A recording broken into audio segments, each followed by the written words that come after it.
what we're going to do, we're going to cover the portion of Yitro. We're going to do different blessing on different fruit with Pri Chadash. What we call Pri Chadash means new fruit. So you can do Shehecheyanu. Those of you who don't know, Debbie made one of the best jam made from citrog, etrog, that from Sukkot. Okay? Those of you who are very sterilic and OC about cleaning, don't worry. All been washed and clean and totally amazingly good for you. Those of you who never ate etrog before, that will be your first time, you can do Shehecheyanu. We will take you through all the blessing of Tu B'Shvat tonight. So please wait for me, do not stop. But I also would like to tell you that we're going to share about Yitro. And I want to start with the concept of Vayishma Yitro. Yitro heard. Yitro heard. And there is a debate between the rabbi what he heard. Did he heard the splitting of the Red Sea? He heard the Matan Torah? He heard the defeating of the Amalek that we read about? What exactly Yitro heard? What is Yitro heard? And second question, why is the portion named after Yitro? Why don't you call the portion Moses? Why you call it Yitro? What's so special about Yitro that the name of the portion is actually after him? And we need to understand what Rabbi Isaac Luria is sharing with us. When Yitro meet Moshe Rabbeinu, he say, Ani chotnecha Yitro. I am your father-in-law Yitro. Ani chotnecha Yitro, Aleph Chet Yud. Achi. Achi mean in Hebrew, Achi, my brother. How can he call him his brother, is his father-in-law? Because Yitro was Cain. Moshe was Abel. Cain and Abel become one now. They are becoming one. Why they kill each other? Why Cain kill his born brother? Everybody those in the first human, they're born with their soulmate. You don't need to search for your soulmate. Match.com, I don't know, Jewish.com and all those things. You're born. It sounds a little bit off, I agree. Sister is your soulmate kind of. Abel was born with two soulmates, two sisters. Cain born with one. A little bit jealousy. Two brothers always get jealous from each other. He killed them. So Cain has to come back in another lifetime and give him a woman back. That's why he become his father-in-law. He give him his tzipora, his back, so they close a circle. So then everybody is happy. What is the lesson for us? The way this universe operates is run by the boss. The boss is not you and me. The creator. There is something called the Ein Sof, the endless, or the light, or the Borei, or the creator, or God, whatever you want to name it. This is an operation that how things gonna work and how things gonna go. Doesn't matter how much you're gonna do wrong and how much you're gonna. In the end, it's the wrong thing that you think you're doing that has a life of its own doesn't have a life of its own. Even the wrong thing that you want to do and the desire to do the wrong thing that you have in you, it's being basically told by the Creator to send you an evil spirit to make you do the wrong thing, and your job is to overcome it. Even the wrong thing was created by God. So what is actually happening here is exactly what the Talmud is telling us. The Talmud said, Barati Yetzer Hara, I create the evil inclination, the evil side. Barati lo Torah Tavlin. I create Torah as a Tavlin. Tavlin means spice. Why? The Kerem Shlomo asks, why you call it spice? You should say, I create the evil spirit and I create a war against it, to go against it. Why is it Tavlin? Tavlin means spice. You put a spice and that's it. Because what is Yetzer Hara? What is the evil inclination? What is the evil side? What is the selfish side? What is the ego you have inside? That by itself, that force inside of you, is a force that God gave you to overcome it. It's not a bad by being bad. It's a bad to cause you damage, to make sure you tempted to do the wrong thing, inject lust into your mind, all kind of things that make you crazy. That energy need to be shifted. Not through psychologists and psychiatrists, because there are many people who change through psychologists. You know, intellectually, I want to get better. I want to forgive. I want to remove jealousy. Not good enough spiritually. You got to make sure that the Torah change you. If someone, psychologists make you overcome a certain area of your life that is stuck, not good enough. You got to get to a place where the Torah itself change you. And for that reason, we read what we read in portion of Yitro, what happened in the portion of Yitro, the entire parsha. Torah was given to us. The Torah was given to us. Before the Torah, It was nothing. And it's not just a story. I know a lot of people read the Bible and think, nice story, it's a good story. And there is some section which is boring. There's some section which is more exciting. It's amazing. There's some story talk about how to sacrifice. Who need that? Who need that? Because it's not the Torah, it's not about story. The Torah is codes that break down the evil within me. What is the evil within me? How does it look like? The evil within me, first to capture me, to become a client of the evil. The first thing it does to your brain, it injects uncertainty about yourself, uncertainty about God, uncertainty about everything. Once you know you're suffering from uncertainty, it's because you've been attacked. That attack of uncertainty give a cause to look for different answer. You no longer look for God. You're not looking for honesty. You no longer you start looking for wrong thing. So first they convince you that you're broken, then they give you the cure for why you're broken. That's how the evil work. Almost like a drug dealer, right? Like a drug dealer. First they feel your pain, so I heard your wife left you, is everything okay? I heard she doesn't like it anymore. What happened? Like your friend. They say, well, I have a good drug for you if you want. He give you the problem and he give you the solution for the problem. So you can be addicted to it for the rest of your life. It said that the evil inclination run, when you're born, his fist is closed. And in the end of life, it does. I had nothing. Your entire life, you're chasing the empty fist. Your entire life, you fool you. Where do we need to start? The first step is you have to feel chosen. You have to feel that you are basically your self-worth has to go up. If your self-worth is down, and I want to make sure to distinguish between ego, having an ego, and a self-worth, because people sometimes think it's the same. People who have ego doesn't mean they have a self-worth. They have ego because they have no self-worth. Have to show off because I don't have a self-worth. Self-worth is an art. When you reach yourself, that you are proud of yourself, when you are not proud in the ego way, proud of God created you, proud of the soul God put inside your body, wow, you are happy. Ego doesn't make you happy. Ego is insecurity in a different shape. So you gotta first, if you wanna kick a business, kick a relationship, kick a health, whatever habit that you wanna remove, first value yourself, understand who you are. And that's taking us to a very important story. And after we do the story, we're gonna start doing the blessing for Tu B'Shvat. The story goes like that. When Moshe went up to receive the Torah, the angel were there. Now, I don't need to tell you the size of an angel. Size of an angel, like the smallest angel, is from here to Santa Monica. Try to imagine a size like this. Come and, what are you doing here?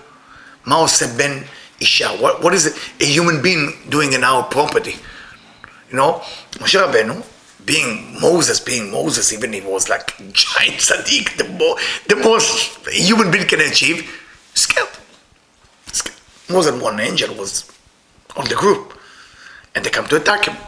God tell Moshe Rabbeinu, the Midrash said, don't be afraid. He said, I am.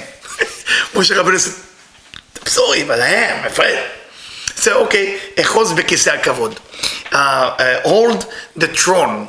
There is a throne of God, the kisei hakavod, the chair, the throne. It has 4 pillars that represent Chesed, Gvura, Tiferet, Malchut, based on Kabbalah.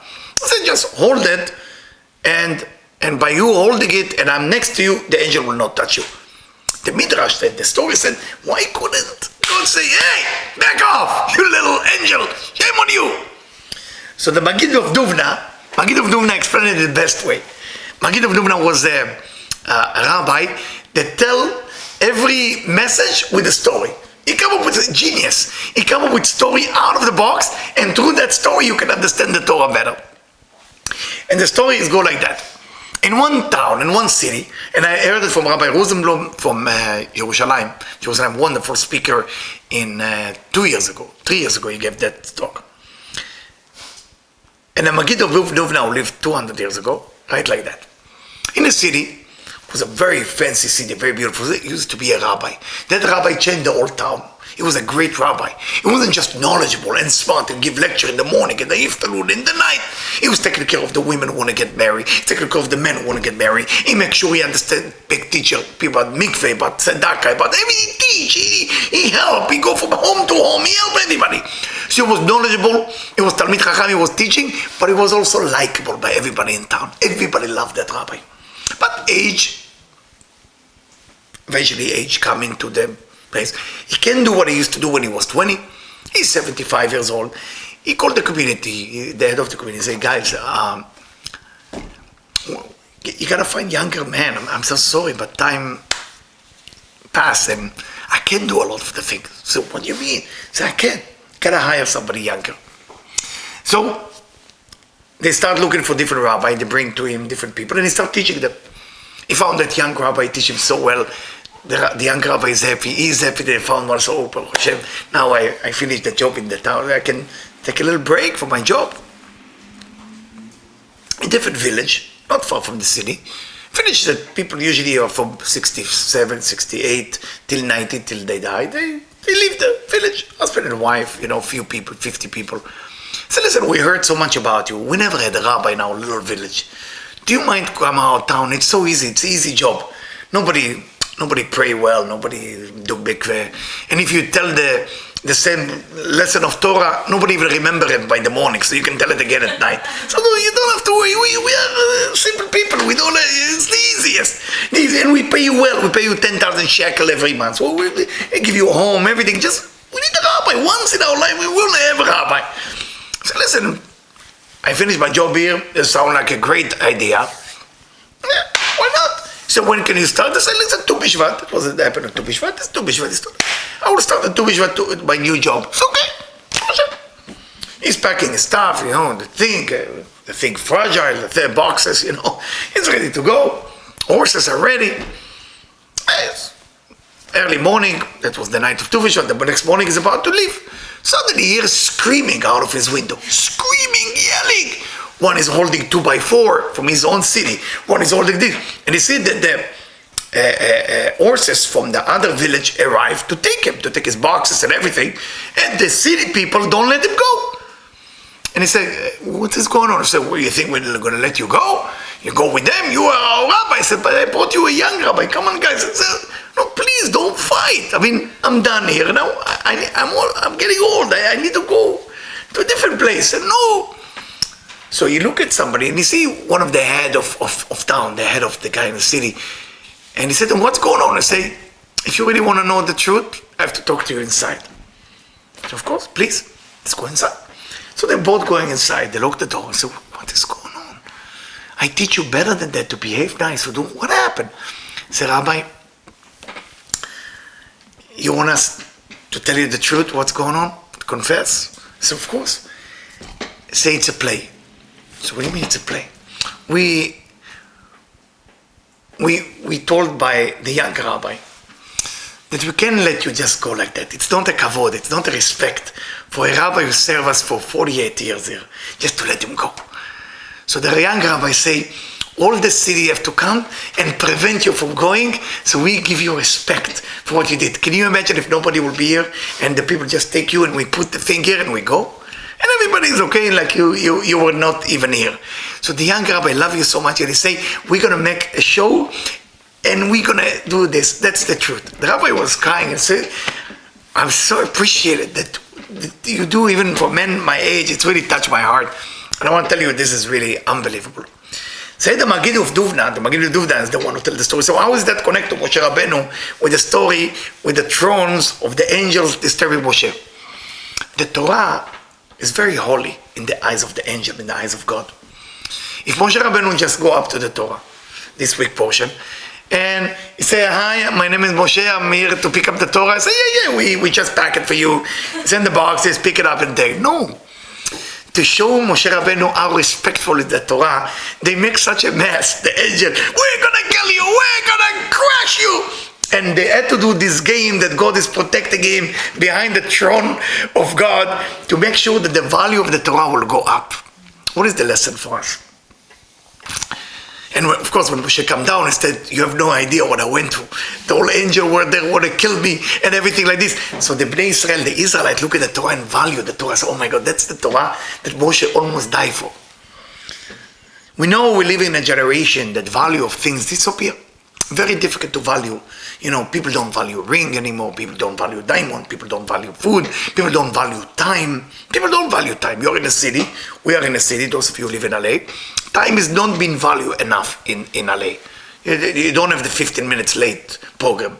You know, in New York, you have something called 15 minutes late. I don't know if you know what it is. If you live in New York, you can be late not more than 15 minutes, 1-5. Here we have all the reason. There's traffic, there's rain. I didn't know how to drive. The driver in front of me, the stop sign, I didn't see it. I got a ticket. You get 1,000 excuses why you're late all the time, right? Or why you don't show up. It's a normal thing. You know, when I moved to LA from New York, many years ago, first time I came to LA, I remember I had a meeting with the lady, and it was supposed to be at 8 p.m. And at 8:20, she called me that she said she might be late. 8:20, I said. So, and I remember my mentor at that time teach me not to judge. And he's next to me. I said, listen, I came from New York. I worked in New York for 12 years. Nobody ever called me after the time to tell me. I think it's called in Hebrew chutzpah, audacity. I mean, it's not a problem. In New York, you do like, if you're late, you call 7:40 and you say, listen, it doesn't look good. And you tell the person, it's very respectful. When you don't value time, then time is going away from your life. When you don't value the Torah, then Torah is going away from your life. If you don't value spirituality, spirituality going out of life. When you don't value love, love is going away from your life. When you don't value yourself, expect people not to value you as well. All of that thing is value. If you don't have a self-value, or if you don't have value of things around you, it will be diminished. Things that exist because of their value. The only reason you enjoy seeing things around you is how much you value them. You know, if you remember, those of you who are old enough, you see the next generation, the younger generation, the only gift that they don't have in their days, they can't value things anymore. Can't value. People don't get excited when they buy a new phone. You look at the young generation, there's this new phone come, let me buy it. No. Or when you go to see a movie. Right now there's about, 2,000 TV show? Right? What we grew up with, maybe 1 or 2. You wait on Wednesday night, one show, eat that, one game, one show, go to sleep, and goodbye. You value activity together. With the time, people has more. But having more doesn't mean you have more. You actually have less value to what you have. If you have less value to what you have, you're empty. You're empty. It's very sad time because we have more, but we can't value it. You want any food. What type of food you want? Vegan, vegetarian, everything. We got it all. What do you want? And it used to be one restaurant in the United States, vegan. One Hindu somewhere in New York, downtown. That's it. You want now, you press your little phone, you find it. The old days you have to drive, if you want to find a certain direction, it used to be, what is it called, MapQuest, if I'm not mistaken? What is it used to be called? Yeah. MapQuest? And you look with your paper, you have like a paper. If you have 3 meetings, you go and I don't remember which meeting was what. And you look in, there's a turning right, there's a turning left. Today, boom, there, you got it all. We have everything. But it doesn't mean that the value go up, guys. The one thing make a human being happy is a value. If you're able to keep value of thing in your life, you become a happy human being. When the value is gone, you become miserable human being. Unfortunately, we live in a time that you got it all. That's a punishment of this generation. You got it all. I give you everything. But I will not give you one thing, value. And that's why insecurity become high. That's why anxiety become high. Suicidal become high. Because people don't value themselves anymore. If you don't value time of other people, you're not going to value yourself. If you don't value love, you're not going to feel love. If you don't value things, it's good. What the gift of God to Bnei Israel, to the Israel, to Parashat Yitro, is value. God give us value. And when God give you value, you're already blessed. If God give you value, you're blessed. Now, how do you get the value? You have to go through some problem. If your life goes smooth, you've been punished. If your life not go smooth, you've been blessed. I know you think the other way around. You think if everything go perfect, I always tell my children, you can ask them, I said, when everything is going well, somebody is fooling you. When something go wrong, God is with you. And they look at me and say, why? We think the other way around. Because when something go wrong, it make you earn it. It make you value it. You know, things don't work. And I don't know if you have one of those days. Sometimes I have one of those days that basically nothing work. Nothing, but I'm talking about like from A to Z, nothing work. You park the car and you put the money in the wrong meter. I don't know if you know, some of the meters are back to back, and one is to the car front, one is the car back. I don't know if you know some of the area. And you're looking, and you don't want to pay for both, you want to pay for one, and you take the wrong one. And then you come back, you got a ticket. When you get a ticket, you get another ticket because you turned the wrong turn. And you get a ticket a day, then you get a flat tire, and on the way to buy your onion, you actually bought potato, which actually you took the bag of somebody else, and it was orange. And you have no idea what is the end of this day. Make you value. Next time you look for the thing, you look, this is my bag, where am I parking? Everything is a value. You value things. You can't value things if it's going right.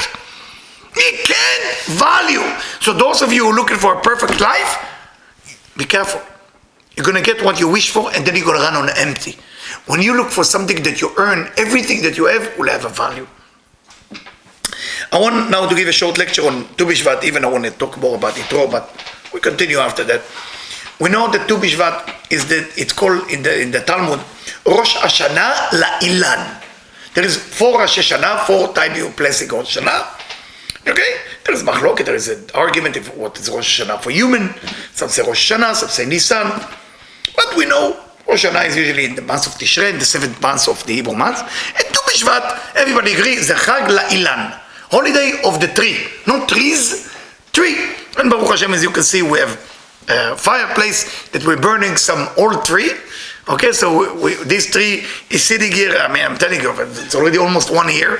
I didn't even know why it's here. And tonight, Baruch Hashem, thank God to Rob, and it was able to put some of them and put some fire. So we're getting the benefit of burning the old wood, which is connected to the tree. So thank you, Rob. And the idea is we're going to eat different fruit. We're going to eat different cake. And the purpose is why? The Ilan we're talking about is called Ilan of Etz HaChaim, tree of life. It was one tree that was not poisoned by the snake. One tree called tree of life. There is tree of knowledge. It was poisoned with the snake, the serpent, and you have the tree of life. The tree of life consciousness is appearing tonight. It's appearing tonight. What do you do with tree of life? What is it? Tree of life meaning you're tapping into places that there is no bad. I'm not talking about no bad in physicality, no bad in your consciousness, in your awareness. That you can feel actually the Creator exists everywhere. Everywhere you go, there is a Creator. Now, when we do blessing on a fruit, and tonight we have specifically, Debbie made us a jam from the etrog that we use for Sukkot, Baruch Hashem, so it's have all the meditation in it, every single meditation in it. Debbie, thank you, Debbie.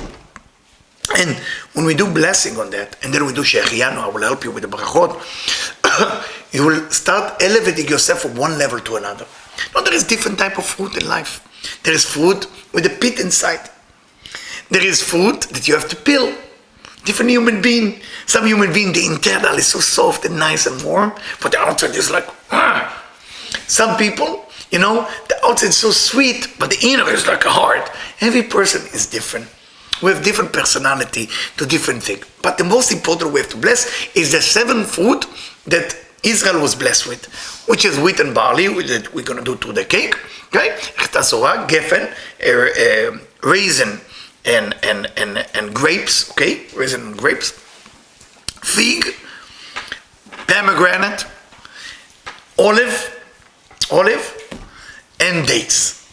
So we go in by that order. And when we do that blessing, we are tapping into a different consciousness. Now, the great things about it, also you can include other people that are not here. If you know people who are not here, that need an elevation this year, they stay stuck.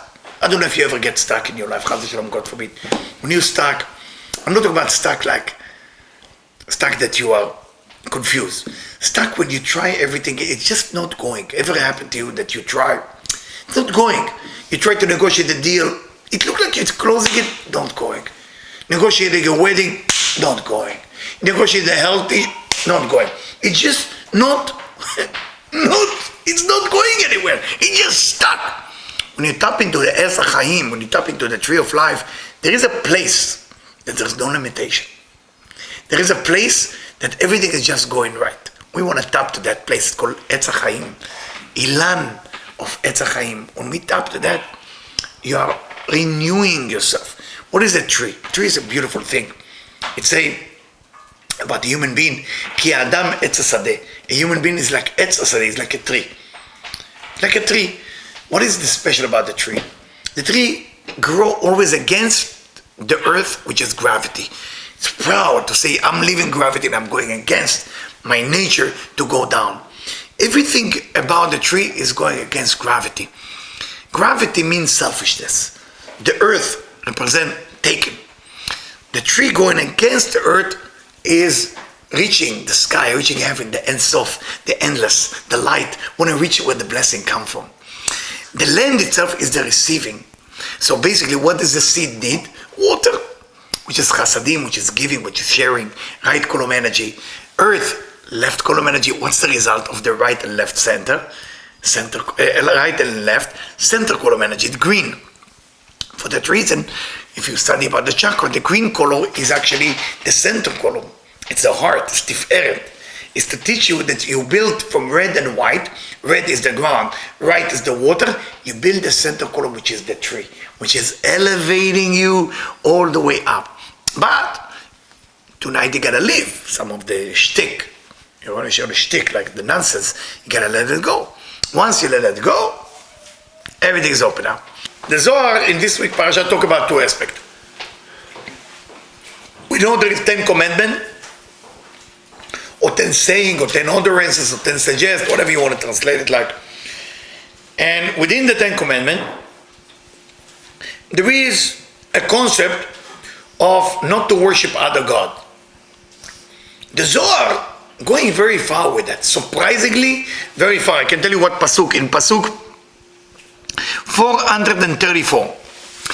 The Zohar said you should not bow to other God, mean you should not follow the wrong woman. What about women not following the wrong men? I'd say this whole section, when you are following the wrong women, you are worship other God. And Rabbi Shimon Bar Yochai say it. It's not like Rabbi Shimon. You want to know what idol look like? Wrong women. What is wrong women? The Zohar asks. What is a wrong woman? And the Zohar continues. It's a long section. The Zohar continues. The Zohar said, when that woman believe, really, and everything is random. When you meet a woman, they say, it happened by coincidence. Then for a man, stay away from that woman. If a woman don't believe in cause and effect in everything, that woman is considered idol. And when a man follow that idol, is considered he following idol worshipping. Why does it say when a woman follow the wrong man? It's a weird thing. The whole section of Rabbi Shimon Bar Yochai is talking about don't bow to the wrong God, is don't follow the wrong woman. Why? There is good woman and bad woman. Why does it say there is a good man and bad man? There's many bad men out there killing each other, bringing problem and all this and that. It's a shocking concept by Rabbi Shimon Bar Yochai himself that's what effect. Another section that I have to ask you, in the Mishnah, in Pirkei Avot, it says, Al tarbe sicha im ha'isha. Do not talk too much for women. Men, you want to know how to become spiritual? Don't talk to women. So when you are in a modern generation, you start thinking maybe it was a primitive book, because those books are still correct about what they didn't discover yet today. But when you look deep into the concept, who is a better listening, a man or a woman? What do you think? Women. Men are terrible listening. I'm sorry for all the men. I'm not here to insult you. Women just, they know how to receive the words. They listen. They're very good. Men are not. Men get to the point. It's get to the point. You ever see a husband and wife, when the wife come to tell him about, listen, I met this girlfriend of mine in the marketplace and I don't know what to do. So men look at her and say, can you get to the point? What's the problem so I can solve it? And the woman say, I'm not talking about solving it. I'm talking about talking about it.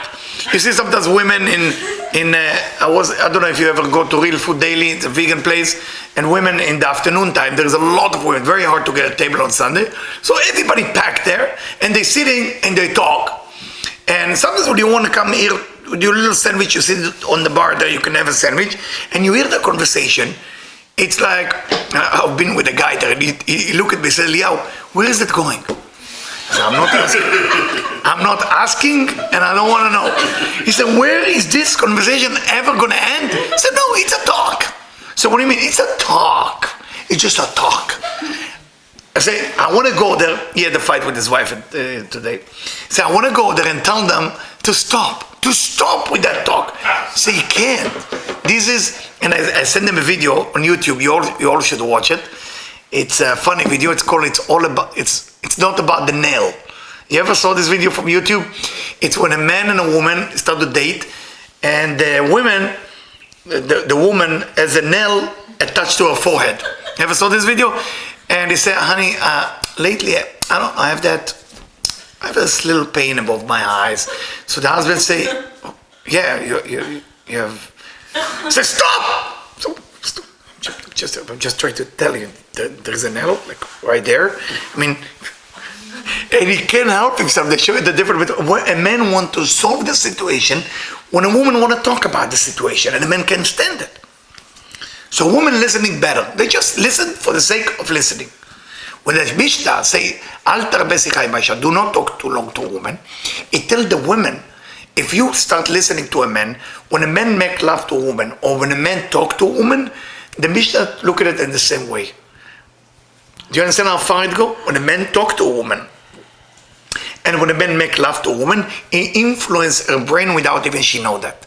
You can listen to every man because the words of the man enter in your brain and it mess with you. And then when you go home, it's a lot of problem happening to you. The manipulation of the words. So when the Mishnah say, Al tarbe sicha im ha'isha, it said to the man, it's for the man, do not talk too long to a woman because it's almost like making love. You're affecting her. How is this connect to this week parasha? How is this connect to the idea when you are following the wrong woman who doesn't believe in the Creator, doesn't believe in cause and effect, doesn't believe in anything? It's almost like you follow other God. Why would Rabbi Shimon himself will tell us that? Because our universe, as much as we want to believe operated by men, is operated by the woman according to the Zohar. I know it doesn't sound very man-friendly, but the Zohar explains that the man who doesn't have a woman on his side is considered dead, considered not alive. It's like done, gone. If he doesn't have a wife or a mother or a sister or a daughter, he's dead. It's like it's never been exist. Because the woman bring him into manifestation. The woman actually bring him into the next level. Without a woman, he's basically not exist. He's not even here. This is a very important concept to remember that. I'm not talking about the dating and the sex and the good talking, blah, blah, blah. I'm talking about the energy between those two forces. When a man follow a woman who believe in herself more than she believe in a higher force, believe in herself more than she believe in sharing, believe in herself more than she believe in a cause and effect, that woman become an idol itself and he start to worship her. He worship her more than he worship what? God. This is considered idol worshipping. And for the woman point of view, if you are a woman and you've been treated by men like you are the most beautiful and the smartest and everybody starts to give you compliments just about you, just be careful. Don't say it's not true. Say, thank you, it's true. It's a gift that God gave me. Thank you, my wisdom is what God gave me. Because women, as Malchut, sometimes tend because they need attention. They need their like flower. They need always to hear compliment like all human beings, especially women. Okay, women need to be treated nice, to be cheered. When a woman hear somebody is giving her a lot of good words, stop and remember where it's come from. Because if you're not going to remember where it's come from and you're not going to speak about where it's come from, it's almost like you're making him follow an idol. It's not you. He follow the image of you, not the internal force of you. For that reason, on Shabbat, on Friday night, when we seek Eshet Chayil, okay, from King Solomon, what is a woman of valor, woman of truth, woman of real beauty, is a woman that recognizes in every minute of her life that whatever good I have in my life is an act of God. She brings God. to every moment. So when the man give her attention, she said, I'm sure God sent that man to give me attention. She doesn't look, the man is a separation entity from God. And for that reason, she's no longer an idol. So Rabbi Shimon say, be careful. For a man, he said the man, be careful not to follow the wrong woman, not to follow the wrong one. Now, last thing, why does it say for the women, don't follow the wrong man? Men can be abusive, men can be bad. Man is not a complicated machine because man doesn't have within him a receiving force. Men build plus, meaning the force of giving. Women build the force of receiving. So when the force of receiving starts to be wrong, if a man gets closer to it, he gets swallowed into that negativity. When a woman follows a man, he cannot receive her. He cannot receive. His energy is give. So even if you follow him, it will not affect her as bad as it affects men when he follow a woman. And it's not from a point of who's better and who's worse. It's just the energy of things. Plus and minus work differently. Not better, not worse. And for that reason, the Zohar tried to teach us this week portion on the 10 Commandments. When they say other God means other women. So those of you who are self-married, stick to your wife. Those of you who have girlfriends, stick to your girlfriend. And learn to do that. If you're not in a committed relationship and you don't know how to be exclusive with one person, it's because you follow idol, you not follow women. You think it's women. But those women might be even demons that in the shape of a woman that fool you. You're just stupid. You go after your temptation and then you fall into the demon's world. You don't even know what they do to you. They take away your money, your health, everything away from you. But when you learn to develop a true relationship with a woman who connects to the Creator, connect to God, then you truly connect to Lo tishtachave lelokim acherim. Do not bow to other God. That's what Rabbi Shimon Bar Yochai say in this Zohar. I want to tell you first, thank you for coming on Sunday in such a short notice, and thank you for the Tu B'Shvat, and thank you again for Yosef and Faye and her family for the food and food that you brought to us. Thank you so much. Thank you.